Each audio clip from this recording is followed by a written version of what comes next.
The clinking of silver against my mother's fine china should be soothing, the sound of family tradition, but tonight it sets my teeth on edge. I sit between Beckett and Sutton at the long mahogany table, pushing roasted Brussels sprouts around my plate while Aunt Margaret drones on about her cruise to the Bahamas. Beckett's flannel shirt still has faint traces of drywall dust on the collar, and his work boots are scuffed beneath the table. He catches me looking and gives me that small, private smile that says he'd rather be anywhere else. Then my mother's manicured hands press flat against the table. The room goes silent. Even Aunt Margaret stops mid-sentence about snorkeling. "Before we have dessert," Mom says, her voice bright and practiced, "Nicholas and I have an announcement about Sutton's wedding." My fork pauses halfway to my mouth. Sutton sits up straighter, her Instagram-ready smile already in place. "You know how much we adore both our daughters," Mom continues, and my stomach tightens at the qualifier.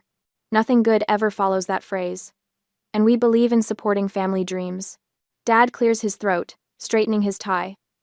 "Delilah and I have secured the February 20th opening at the Alta Aspen Resort for Sutton and Tripp's wedding." Sutton squeals. Actual squealing. Tripp pumps his fist like he just won something. I set down my fork carefully. The Alta Aspen Resort. That venue costs more than I make in a year. "A celebrity couple canceled last minute," Mom says, beaming. "It's a once-in-a-lifetime influencer opportunity. The exposure alone is worth—" "How are you paying for it?" The question comes out sharper than I intended. Mom's smile doesn't falter. "Well, that's the thing, sweetheart. We accessed your trust fund, $48,000. It covered the deposit, and most of the rest of her words turn into white noise. My trust fund. The one my grandmother left me. The one that transfers to my full control in 3 weeks when I turn 30. "You what?" My voice sounds distant, like it belongs to someone else. "Now, Isla, don't make that face." Dad's tone carries a warning. "Your mother and I are still the trustees until your birthday. We have every legal right to—" "Did you just admit to felony embezzlement in front of witnesses?" Beckett's voice cuts through the room like a blade through ice. He hasn't raised his voice. He doesn't need to. Every head turns toward him. Dad's face reddens. He looks at Beckett's dusty shirt, his calloused hands, those scuffed boots. Then he laughs. Actually laughs. "Felony? Listen, son. I know you're used to bricklaying money, but in the real world, parents manage their children's assets all the time. Maybe if you made more than minimum wage, Isla wouldn't need family support." "Dad." The word scrapes out of my throat. Beckett sets down his water glass with deliberate care. "You have 72 hours to return the principal plus interest. If you don't, Sutton's wedding becomes a funeral for this family's reputation." Tripp snorts from across the table, his phone already out, filming. "Bro, what are you gonna do? Sue them? With what lawyer? I tried Googling you, man. Beckett Sterling? Nothing. No LinkedIn, no Facebook. You're a ghost. In 2024, if you're not online, you're nobody. Public defender gonna squeeze you in between his drug cases?" I grab Beckett's arm before he can respond. His muscles are rigid beneath my fingers. "Kitchen. Now." He follows me, and I don't miss the smug look Dad exchanges with Tripp as we leave. The kitchen still smells like turkey and sage. I lean against the counter, my hands shaking. Beckett stands near the doorway, watching me with those calm gray eyes that never seem ruffled by anything. "They stole from me." The words come out hollow. "My grandmother left me that money so I could buy a house, start a life, and they just—" "I know. I'm 29 years and 11 months old, Beckett. 11 months. In 3 weeks that money would have been completely mine, and they knew it. They timed this." He crosses to me in 2 strides and pulls me against his chest. I can smell sawdust and soap and him. For a moment I let myself break, just a little. "When I was 16, they made me pay my own college tuition while Sutton got a brand new Lexus." I whisper into his shirt. "When I was 22, I bailed her out of $3,000 in credit card debt because Mom said she was fragile, that she needed support. I'm always the fixer, the responsible one. The strong one who doesn't need help. You're also the one they underestimate." Beckett pulls back to look at me. "Which is going to be their biggest mistake." Before I can ask what he means, Mom appears in the doorway.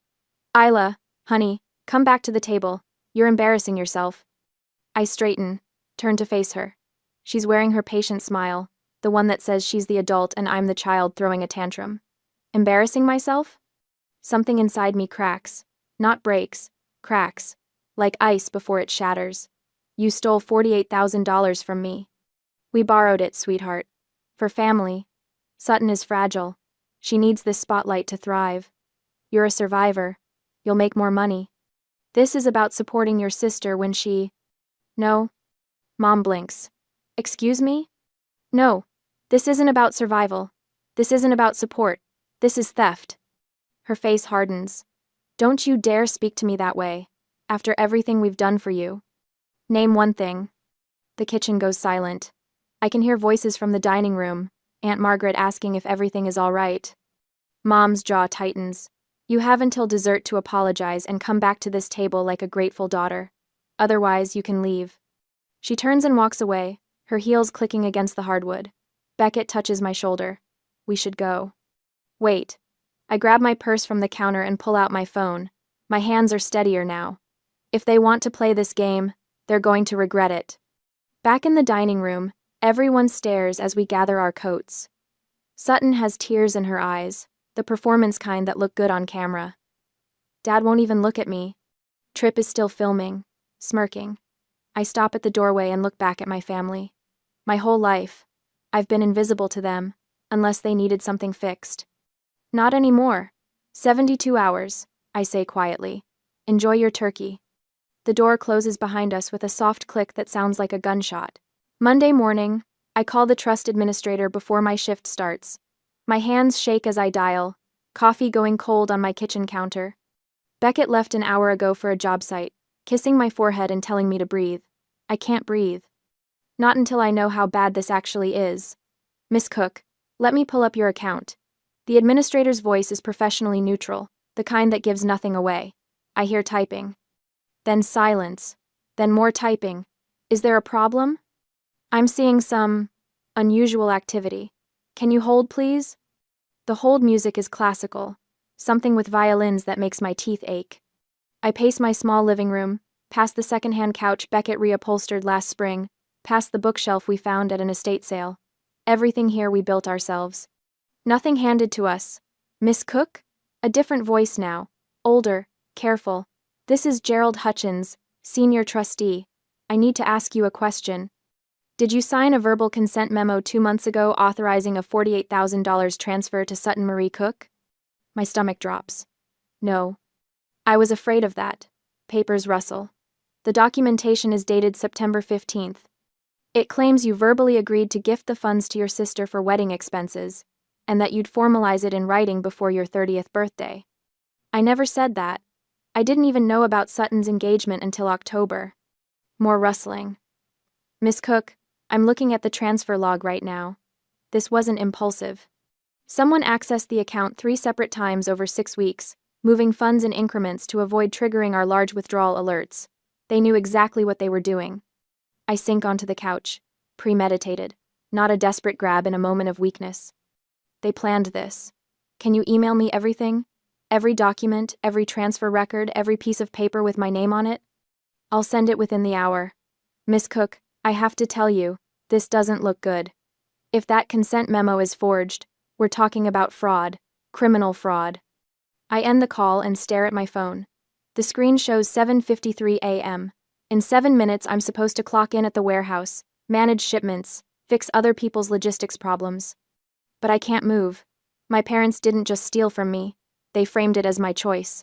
The email arrives at 8:47 a.m. I'm late for work, but I don't care. I download every attachment in the bathroom stall, hands trembling so hard I nearly drop my phone twice. The verbal consent memo is typed on official letterhead. It describes a conversation that never happened, quotes words I never said. At the bottom, in neat typescript, verbal consent recorded by Delilah Cook, co-trustee, the 15th of September 2024. I photograph every page, twice. Then I back them up to 3 different cloud accounts. My phone buzzes. Email from Dad. Subject: reality check. Isla, your mother is very upset by your behavior on Thanksgiving. Ungrateful daughters who sue their parents don't appear in wills. We've given you everything, and this is how you repay us? Choose wisely. Your inheritance depends on it. Dad. I read it 3 times. Then I forward it to my personal email with the subject line, evidence. Tuesday morning, my boss Karen pulls me into her office. She's 50-something fair, the kind of manager who remembers your birthday. Right now she looks uncomfortable. Isla, I got a strange call yesterday. My chest tightens. From who? A man named Trip Johnson. Said he's your future brother-in-law. He was very concerned about you. She pauses. He said you're going through a mental health crisis. That you're harassing his fiancé and making threats. That your family is worried you might be unstable. The floor tilts. That's not true. I didn't think it was. But Isla, he knew details. Your position here, your schedule, even that you've been taking longer breaks lately. Karen's expression softens. Are you okay? Is something going on? My parents stole $48,000 from my trust fund. I'm hiring a lawyer. Tripp is trying to discredit me before I can fight back. Karen exhales slowly. Jesus. Okay. For the record, your job is safe. But if he calls again, I need to document it. HR requires it. Document everything, I say. I am. That night, alone in my apartment, I make a decision. Not the kind where you weigh pros and cons, the kind that arrives fully formed, inevitable, like recognizing you're already falling. I open my laptop and pull up my savings account, the house fund.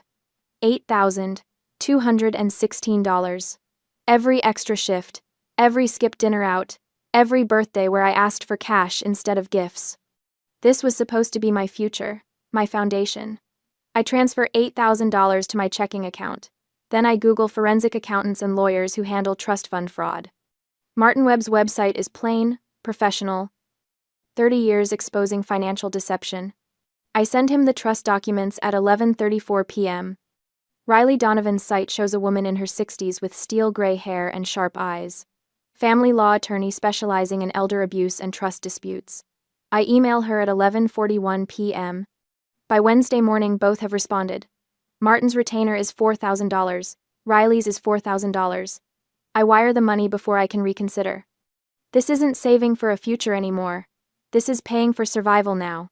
And Wednesday afternoon, Riley calls. I've reviewed the documents, Mr. Webb forwarded. The forged consent memo is sloppy work. Wrong notary stamp. Signature dates that don't match the claimed conversation date. We can prove fraud. How long will it take? I'm sending a formal demand letter today. Certified mail, signature required. They'll have it by Thursday morning. After that, we wait to see if they're smart enough to settle or stupid enough to fight. Thursday, 10:15 a.m. My phone rings. Dad. I let it go to voicemail.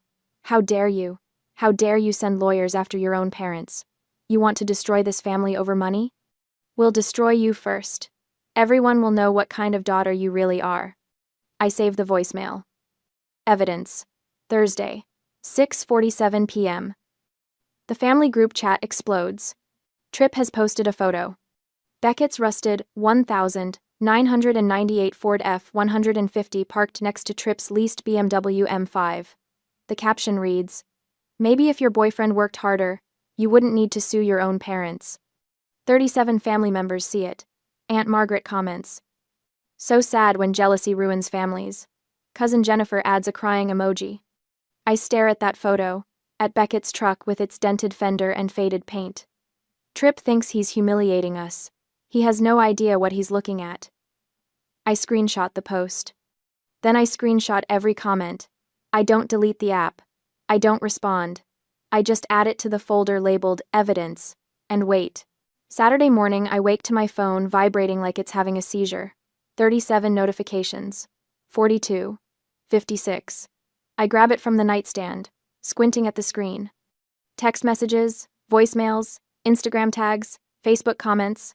The barrage makes my stomach clench before I even read the first one. Sutton posted something. Of course she did. I tap the Instagram notification with shaking fingers. There she is, my baby sister, filmed in perfect morning light streaming through gauzy curtains. Her eyes are red-rimmed and glassy. Her voice breaks on every third word. I don't usually get this personal, she says to the camera, dabbing at her nose with a tissue, but I need to be real with you guys right now. A shaky breath. There's someone in my family who's trying to sabotage my wedding. Someone who's supposed to love me. Her chin trembles. I won't say who because I'm not that person, but they're suing my parents over money, over my dream day, and I can't believe someone could be that jealous, that spiteful. The video has 12,000 views already. The comments are a firing squad. Your strength is inspiring. Family should support each other, not tear each other down. Whoever it is doesn't deserve you, sis. My hands go numb. The phone starts ringing. Aunt Margaret. I decline. Voicemail pings immediately. I don't listen. Another call. Cousin Jennifer. Decline. Another voicemail. Then the texts start pouring in faster. Aunt Margaret, how could you do this to your sister? She's been planning this wedding for months. Cousin Jennifer. Your parents sacrificed everything for you, and this is how you repay them? Uncle Tom. This is embarrassing for the whole family. Drop the lawsuit. I sit on the edge of my bed, still in Beckett's old t-shirt, watching my phone light up like a slot machine. Each message lands like a physical blow. These people have known me my entire life. They watched me graduate college debt-free because I worked 3 jobs. They saw me bail Sutton out of that credit card disaster. They know who I am. But none of that matters now. Sutton cried on camera. So I'm the villain. My phone rings again. Mom this time. I stare at her name on the screen, my thumb hovering over the answer button. The call goes to voicemail. 10 seconds later, a text. Mom. I hope you're happy. You've turned this family against itself. Sutton is devastated. Was the money really worth destroying your sister's happiness? Something cold settles in my chest. Not anger, not even hurt anymore, just a kind of hollow clarity. They're never going to stop. Even if I dropped the lawsuit right now, walked away from every penny, they'd still see me as the problem. The ungrateful daughter, the jealous sister, the one who ruins everything. Beckett finds me an hour later, still sitting there, phone in my lap like a bomb I'm afraid to set down. How bad? He asks quietly. I hand him the phone without a word. He scrolls through the messages, his jaw tightening with each one. When he gets to Sutton's video, he watches the whole thing in silence. Get dressed, he says finally. We're leaving. Where? Away from this. I don't argue. I pull on jeans and a sweater, grab my jacket. Beckett drives his rusted Ford F-150 north, away from the city, away from my apartment where the walls feel like they're closing in. Neither of us speaks. The silence feels safer than words right now. We drive for nearly an hour before he turns onto a narrow gravel road I've never seen before. The truck bounces over potholes and weeds until we reach a clearing at the end of a long driveway. Then I see it. The house looks like something from a Gothic novel someone left out in the rain for a decade. Victorian architecture, 3 stories tall, with a wraparound porch that sags on one side. Paint peels in long strips from the clapboard siding. 2 windows on the second floor are cracked, spider webbing out from their centers. The yard is 3 acres of overgrown grass and dead bushes. It's a disaster. What is this place? I ask. Beckett kills the engine. I bought the option on it last month. I turn to stare at him. You what? Come on. He gets out of the truck. I follow him through knee-high weeds to the front porch. The steps creak under our weight, and I'm half convinced we're going to fall through. But they hold. Beckett produces a key from his pocket and unlocks the front door. It swings open with a horror movie groan. Inside, the house smells like dust and old wood, and something faintly floral, like dried flowers nobody ever threw away. Afternoon light streams through dirty windows, illuminating particles floating in the air. The entryway opens into a large living room with a stone fireplace buried under layers of grime. Rotted carpet covers what looks like hardwood underneath. It's broken, Beckett says softly, taking my hand. Like everything feels right now. I look at him. Really look at him. There's something in his eyes I haven't seen before. Not pity, not even sympathy. Just understanding. But it has good bones, he continues, leading me deeper into the house. He points up at the ceiling. Original crown molding. See? Under all that water damage, it's still there. He kneels and peels back a corner of the disgusting carpet. Underneath, dark hardwood gleams faintly. This is probably oak, maybe 100 years old. We move through the house together. He shows me the dining room with its built-in china cabinet, the butler's pantry with original glass front cabinets, the kitchen that needs to be gutted entirely. Upstairs, 5 bedrooms in various states of decay. The master has a bay window overlooking the property, and through the grime I can see the potential. Back downstairs, Beckett takes both my hands and turns me to face him in front of that filthy stone fireplace. We'll build our own life here, he says. With or without that money, with or without them. Something inside me shifts. Not breaks, shifts. Like tectonic plates rearranging themselves deep underground. I've spent 29 years trying to earn a place at my family's pristine Thanksgiving table.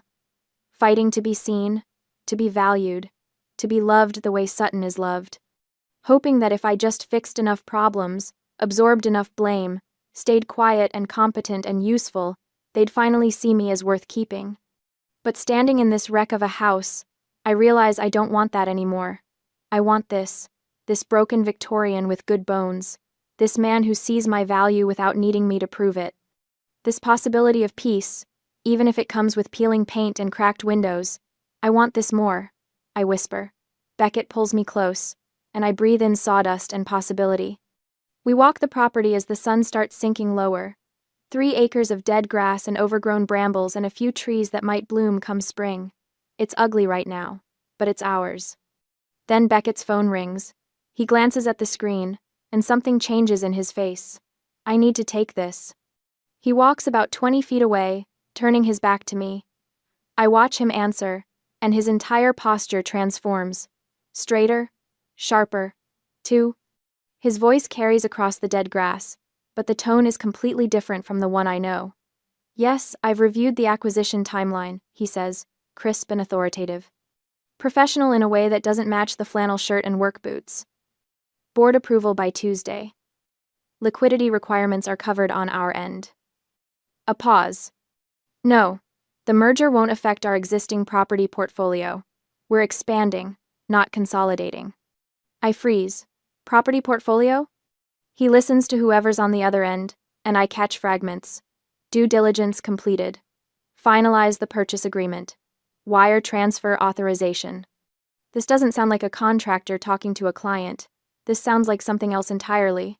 Beckett ends the call and stands there for a moment, phone still in his hand, staring out at the tree line. When he turns back to me, his expression is unreadable. Careful. Everything okay? I ask. He crosses back to me and cups my face in his calloused hands. Trust me, he says quietly. Let them think they're winning for a few more days. I study his face, the gray eyes that never seem ruffled, the slight tension in his jaw. The way he chooses every word with precision I'm only now noticing. What aren't you telling me? I whisper. Something that's going to change everything. He kisses my forehead. But not yet. Not until the trap is set. I should press him. Demand answers. But something in his eyes stops me. Not deception. Strategy. So I nod slowly, trusting what I don't yet understand. As we walk back to his truck, my phone buzzes again. Another message from the family group chat. I don't open it. For the first time in my life, their opinions feel smaller than my own certainty. Whatever Beckett is planning, whatever he's not telling me, I know one thing for sure. I'm done fighting to stay in a family that never wanted me there in the first place. I'm fighting to get out. The 72-hour deadline expires Tuesday at 5 p.m. I watch the clock on my office wall tick past the moment, and nothing happens. No phone call. No wire transfer notification. Just silence. Wednesday morning, Riley calls. Her voice carries a tightness I haven't heard before. We have a problem. I'm in my car in the parking garage, eating a protein bar that tastes like cardboard. What kind of problem? Nicholas and Delilah's attorney just sent over their counter evidence. She pauses. It's a screenshot from 5 years ago. A text message you sent to Sutton after what looks like a girls' night out. My stomach drops. What does it say? What's mine is yours, sis. Riley's tone is careful. There's a heart emoji. Their lawyer is arguing this demonstrates a pattern of voluntary gifting, not embezzlement. It complicates our case significantly. The protein bar turns to dust in my mouth. I remember that night. Sutton had just broken up with her boyfriend of 3 months and was sobbing about needing new boots to feel better. I'd bought her dinner and told her not to worry about money. That was about a pair of boots, I say. Not $48,000. I know, but it gives them ammunition. A jury might see it as evidence of your intent to share assets freely with your sister. She exhales slowly. Isla, if we proceed to court now, this could drag out 18 months, maybe longer. And there's no guarantee we win. I press my forehead against the steering wheel. The concrete pillar in front of me is gray and cold, and exactly how I feel. What are my options? We can fight, build a stronger case, depose witnesses, document the pattern of financial abuse. But it'll cost you everything you have left, and the outcome is uncertain. Riley's voice softens. Or you can walk away, cut your losses. Sometimes the win is just getting out alive. I sit there after she hangs up, head against the steering wheel, looking at my reflection in the rearview mirror. The woman staring back has dark circles under her eyes and defeat written across every line of her face. My phone buzzes. A text from Mom. We're willing to be reasonable. Let's talk. Thursday evening, I call her. My hand shakes as I dial, and I hate myself for it. She answers on the first ring. Isla.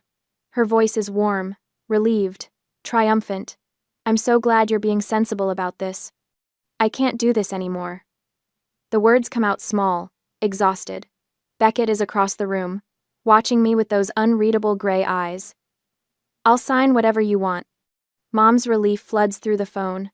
Oh, sweetheart, I knew you'd come around. Family is more important than money, isn't it? Your father and I have always said. What do you need me to sign? Well. She clears her throat, and I can hear the calculation in the pause. Sutton's pre-wedding gala is Saturday night at the Mayfield Club. 200 guests. It would mean so much to her if you came and publicly blessed this wedding. Showed everyone that our family is united. My jaw clenches. You want me to sign the waiver in front of 200 people? It's not about humiliation, Isla. It's about family healing. About you being the bigger person, the way you've always been.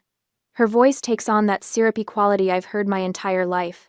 You're so strong, so capable. This is your chance to show everyone that grace and maturity.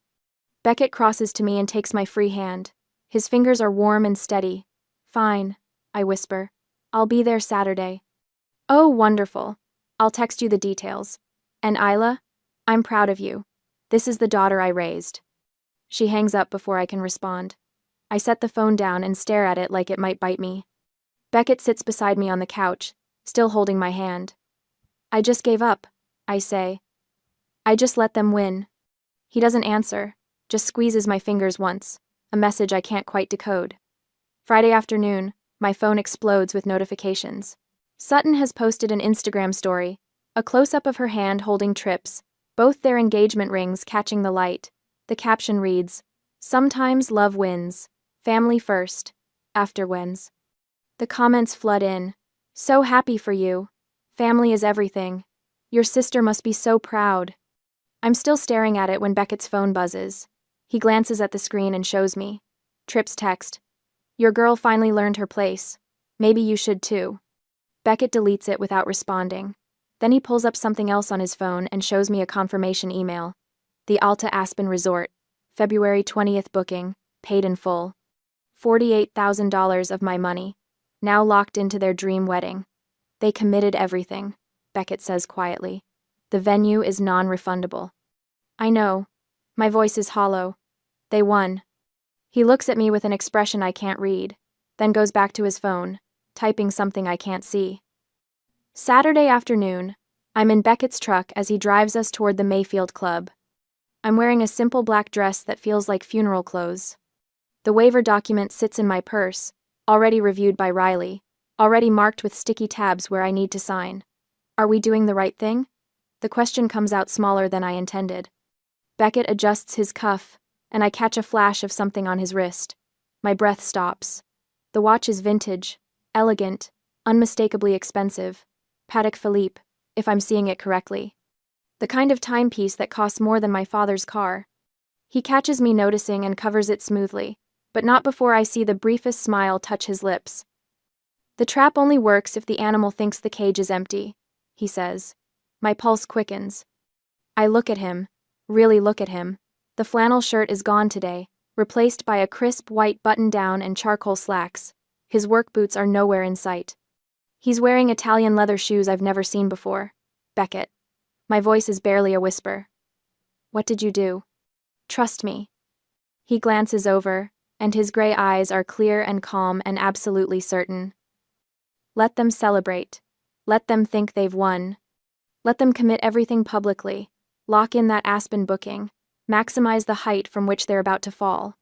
The defeat I've been carrying for 3 days shifts into something else. Something sharp and waiting. We pull into the Mayfield Club parking lot. Through the windows, I can see crystal chandeliers, ice sculptures, designer dresses, 200 witnesses to my supposed surrender. Beckett parks and turns to me. The trap is armed. All we need now is for them to step into it. I look down at the waiver in my purse, then back at him. At that watch worth more than everything I own. At the man who has been playing poor while my family played rich.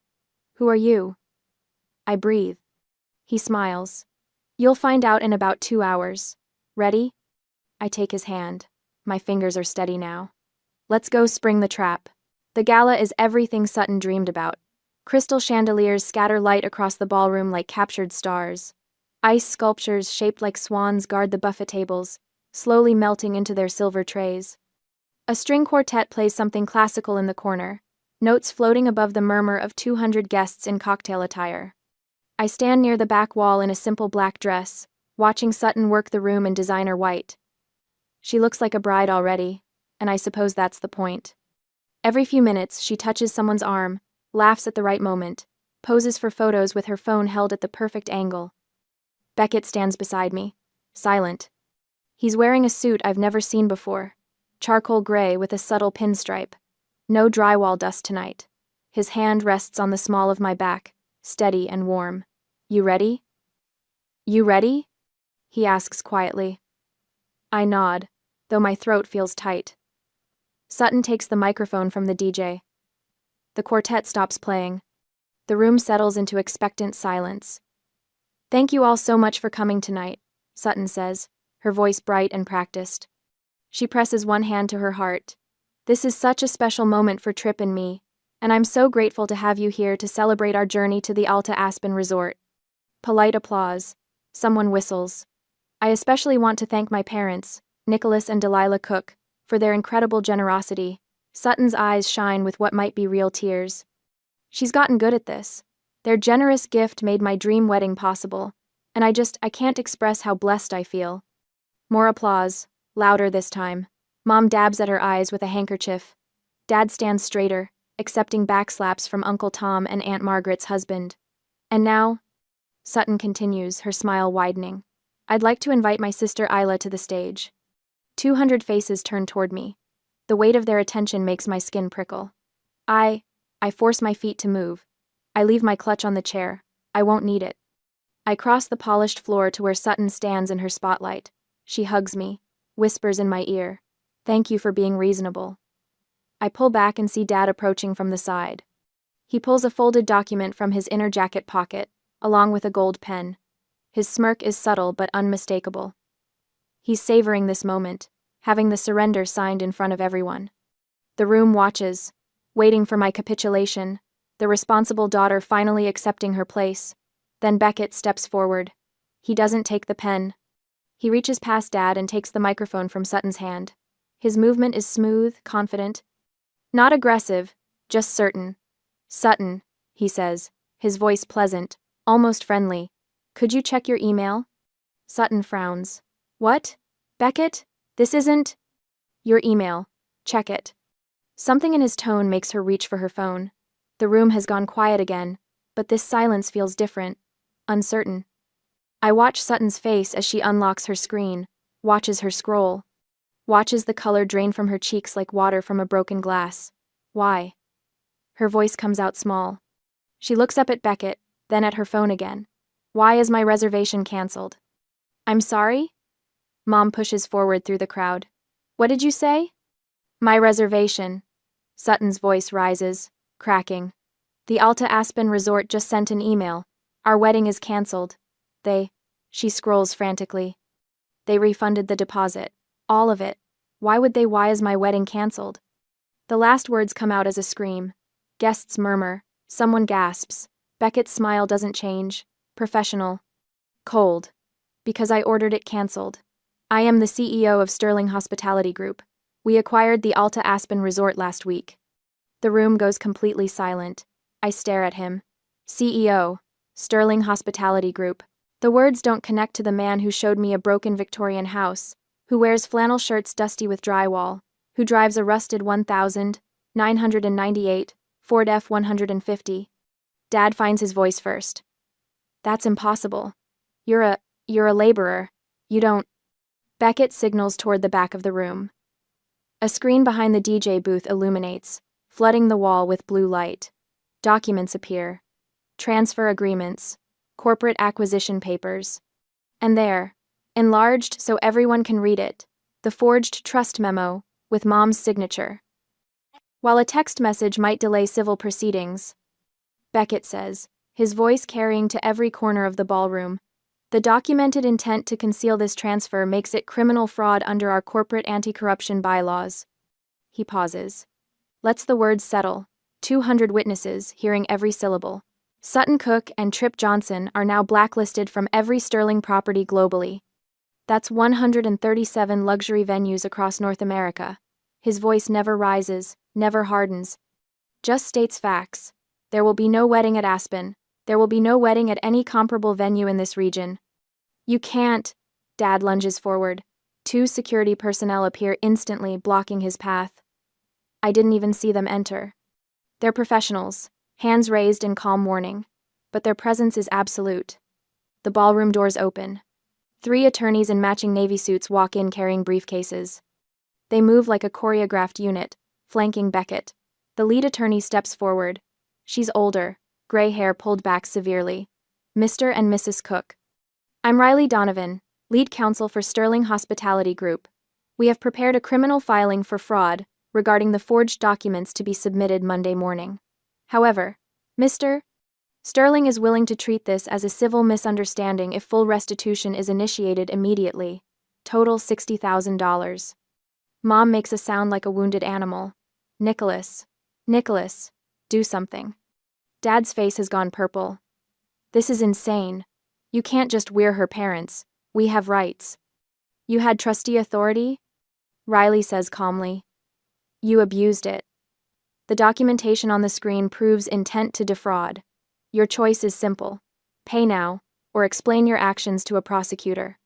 I watch Dad's hands shake as he pulls out his phone. He tries to look defiant, but his fingers fumble on the screen.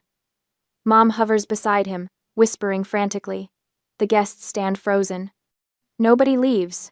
This is better than any reality show. Trip appears at the edge of my vision, moving toward the exit. Nobody stops him. By the time Sutton notices, he's already gone, the door closing softly behind him. She collapses into the nearest chair, mascara streaming down her face in black rivers. Her phone keeps buzzing with notifications, probably Instagram followers wondering where the wedding content went. Dad accesses his mobile banking app. His face is gray now, the purple rage drained away into sick resignation. I see him navigating through screens, watch his jaw clench as he drains their liquid savings. When that's not enough, he pulls up something else, his emergency home equity line of credit. Mom sees the numbers. Nicholas? No, that's for... What choice do we have? His voice is hollow. At 9:47, Dad holds his phone screen toward Riley. Transfer initiated. Priority status. Riley checks her own phone. Checking. I see the pending authorization code. It will clear on Monday. If the funds bounce, the criminal filing proceeds. She turns and walks out, her team following. The security personnel remain, watching Dad with flat, professional eyes. I look at Beckett. This man I thought I knew. This man who let my father mock his bricklaying money while wearing a watch worth more than their car. He meets my eyes. Good bones, he says softly. And I understand. The Victorian house. The broken thing with potential. He saw me the same way. Worth investing in. Worth protecting. Around us, 200 witnesses pull out their phones, already texting, already posting. By morning, everyone will know. The Cook family's perfect facade cracked open in front of everyone who mattered. Sutton sits in her chair, white dress wrinkled, face ruined, alone, and I feel nothing. Not anger, not satisfaction. Just the quiet certainty that I'm finally free. The lighthouse beam sweeps across the water in its ancient rhythm, steady as a heartbeat. 6 months have passed since the gala, and I stand on the rocky Maine coast watching 40 people I actually love gather near the keeper's cottage. The wind tugs at my simple cream dress, and I don't smooth it down. There are no photographers here, no performance required. Riley Donovan adjusts her officiant's stole and grins at me. Ready to make this legal? I nod, and Beckett takes my hand.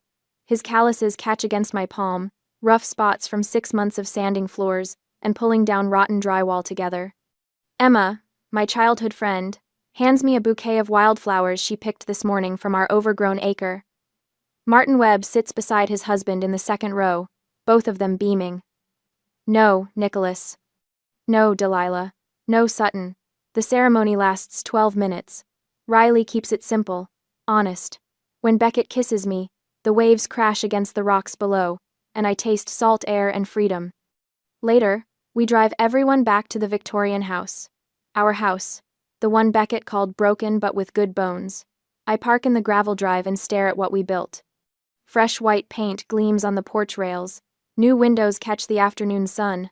The sagging roofline stands straight now, proud. Inside, I pull on my paint-stained work gloves to show guests the crown molding I spent 3 weeks restoring, each delicate curve stripped and refinished by hand.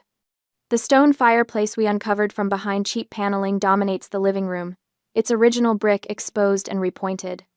Someone asks about the floors, and I drop to my knees to trace the grain of the oak we sanded ourselves, Beckett running the heavy machine, while I followed with Stain. How much of the trust fund went into this? Emma asks quietly. $20,000. The rest sits in an account labeled ours. No parents, no trustees, no conditions. She squeezes my shoulder, understanding everything I don't say. I'm still the fixer, but now I fix foundations I choose, not facades built on lies. Monday morning arrives too soon. In Miami Beach, Sutton approaches a boutique hotel reception desk, dragging her Louis Vuitton luggage behind her.